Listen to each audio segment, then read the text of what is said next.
بسم اللہ الرحمن الرحیم۔ یہ عنوان حاجت روائیے کے عنوان سے ہے، اور حضرت مخدوم کیا فرماتے ہیں، مخلوق کی خدمت بہت بڑی دولت بھائی، اور یہ سینکڑوں نمازوں روزے سے افضل ہے۔ یہ سینکڑوں نمازوں روزے ایک طرف اور مومن کی حاجت روائی ایک طرف ہے بھائی۔ یہ پیغمبروں کی سنت رہا ہے، جنہوں نے خدمت خلق کی ہے، ان کی پریشانی مصیبت کو اپنے سر پر لے لیا ہے، وہ بڑے ہی مرتبے پر فائز رہے۔ کنز المسائل میں تحریر ہے کہ اگر لوگ اس برائی میں مبتلا نہیں رہتے تو میں یہ لکھ لیتا کہ جو اللہ کے علاوہ کسی دوسرے کی قسم کھائے وہ کفر کرتا ہے، اور رسول صلی اللہ علیہ وسلم کی حدیث بھی ہے کہ من خلق بغیر اسم اللہ فقد اشرکا، یعنی کہ جس نے غیر اللہ کی قسم کھائی اس نے شرک کر لیا۔ میں نے قسم غیر اللہ کا نہیں کھانا ہے، اگر کھانا ہے تو اللہ کا کھانا ہے۔ سچا صوفی کون؟ لفظ صوفی اور لفظ ولی اللہ کا مفہوم ایک ہی ہے۔ لفظ صوفی اور ولی اللہ کا جو مفہوم ہے کہ، لیکن جس طرح ولی اپنی ولایت کا دعویٰ نہیں کرتا، خواہ بعض حالت کسی ولی کو اپنی ولایت کا علم بھی ہو، اسی طرح وہ دعویٰ نہیں کرتا، اور وہ اپنے صوفی ہونے کا بھی دعویٰ نہیں کرتا۔ جس طرح سے ولی اپنی ولایت کا دعویٰ نہیں کرتا، اسی طرح سے صوفی بھی اپنے جو ہے صوفی ہونے کا دعویٰ نہیں کرتا، کیونکہ صوفی ہونے کا دعویٰ کرنے کا مطلب یہ ہوگا کہ وہ ولایت کا مدعی ہو۔ تو یہ صاف ظاہر ہوتا ہے اسے کہ کوئی اگر یہ کہتا ہے کہ میں صوفی ہوں، یہ غلط ہے۔ صوفی نہیں کہہ سکتے اپنے آپ کو، آپ دعویٰ کر رہے ہیں تو یہ پتہ چلتا ہے۔ یہ حضرت مخدوم فرما رہے ہیں صاحب، انہوں نے کتاب شائع ہوئی ہے ان کی، خان پر نعمت، جو آپ کے مجلسیں وغیرہ ہوتی تھی، اس میں کچھ ان کے مریدوں نے نقل کیا کچھ بات کو، اجہاز بحث میں کیسے ملفوظات کو نقل کیا ہے بزرگوں کا، اسی طرح سے خان پر نعمت پر مخدوم بابا کی جو مجلس لگتی تھی اس کے بعد کو نقل کیا گیا، تو سب بات صحیح نہیں کہا ہے۔ اب دیکھیے، حدیث کا معنی وہی بیان کر سکتا ہے جو قرآن کے معنی مطلب کو خوب جانتا ہے۔ حدیث کا معنی وہی بیان کر سکتا ہے جو قرآن کے معنی مطلب کو خوب جانتا، اس پر حاوی ہو۔ اگر کوئی حدیث اس کے سامنے آ جائے تو اس کو قرآن سے دیکھے، اگر قرآن کے موافق پائے تو قبول کر لے، اگر قرآن کے مخالف ہو تو اسے قبول نہیں کرنا چاہیے۔ اور جو شخص قرآن کے معنی اور تفسیر ہی کو نہیں جانتا تو وہ کیا مقابلہ کرے؟ اس سے پتہ چلتا ہے کہ حدیث قرآن سے ٹیلی جو کر رہا ہے وہ صحیح ہے، اور جو ٹیلی نہیں کر رہا ہے سمجھ لیجیے وہ من غلط بھی ہو سکتا ہے۔ بچ کے رہنے کی ضرورت ہے اس میں۔ خود اس کا اعتراف کر رہے ہیں حضرت مخدوم بابا، اس بات کا اعتراف کر رہے ہیں جی۔ ایسا شخص جو طریقت کا دعوے دار ہے اور اس کے اعمال شریعت کے مطابق نہیں ملتے ہیں تو اس کو طریقت سے بھی کچھ نصیب نہیں ہو سکتا۔ مراد یہ ہوا کہ شریعت کے مطابق، خالی یہ مت سمجھیے کہ نماز پڑھ لینا، روزہ رکھنا ہے شریعت، جی نہیں۔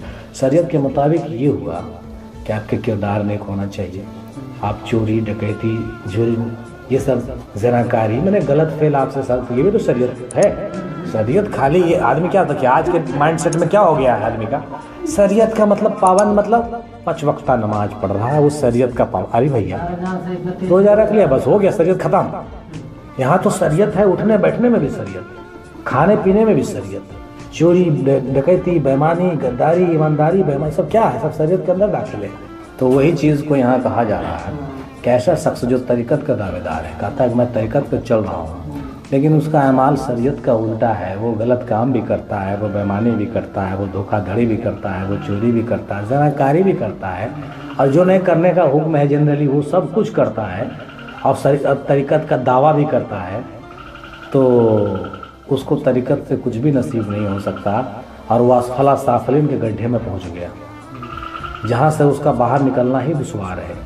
اور جو یہ سمجھے کہ جب حقیقت منکشف ہو جاتی ہے تو شریعت کی پابندی باقی نہیں رہتی، ایسی بات نہیں ہے۔ حقیقت کے منکشف ہونے کے بعد بھی اور شریعت پختہ ہو جاتی ہے، اور اس کے اندر پارسائی بڑھ جاتی ہے، گھٹ نہیں جاتی۔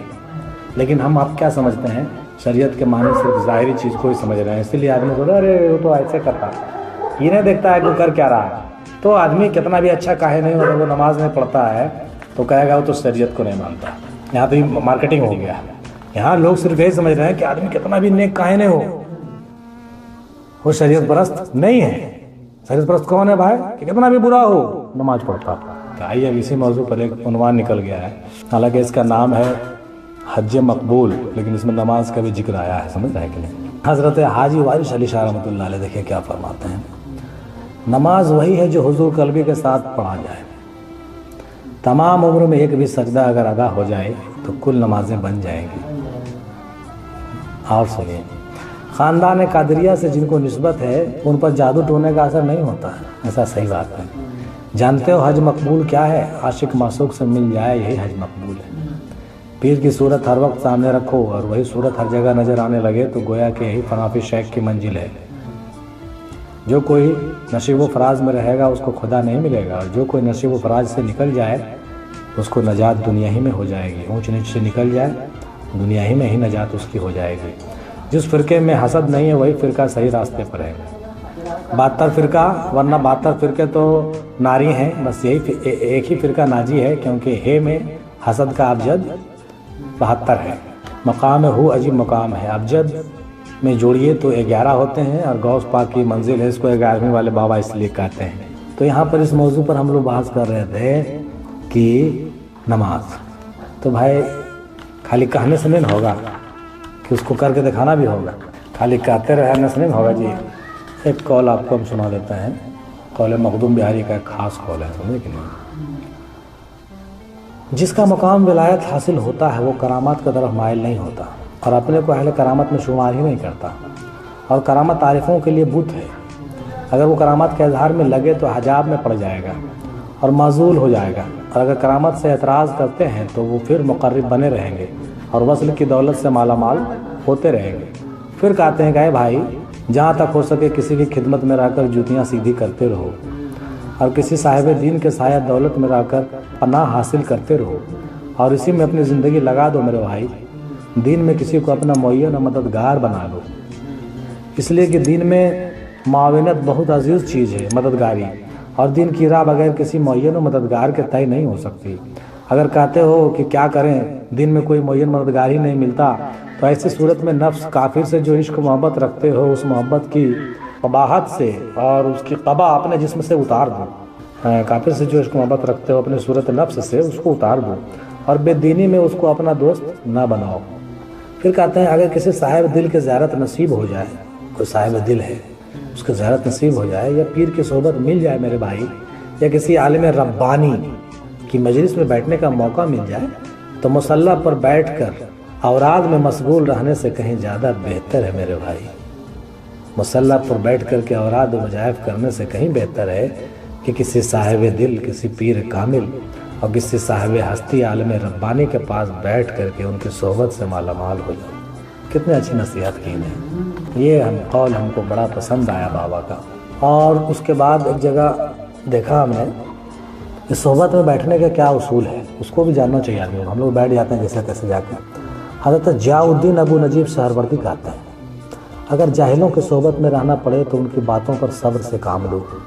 اگر جاہل کی صحبت میں بیٹھ گئے ہو بائی دی وے تو ان کی باتوں پر صبر سے کام لو، اور حسن خلق سے پیش آؤ، اس سے گرما گرمی نہیں کرو، اور ان کو رحمت کی نظر سے دیکھو، اور اپنی جہالت کی وجہ سے جو ناسائستہ گفتگو وہ لوگ کرے تو اس پر تحمل رکھو۔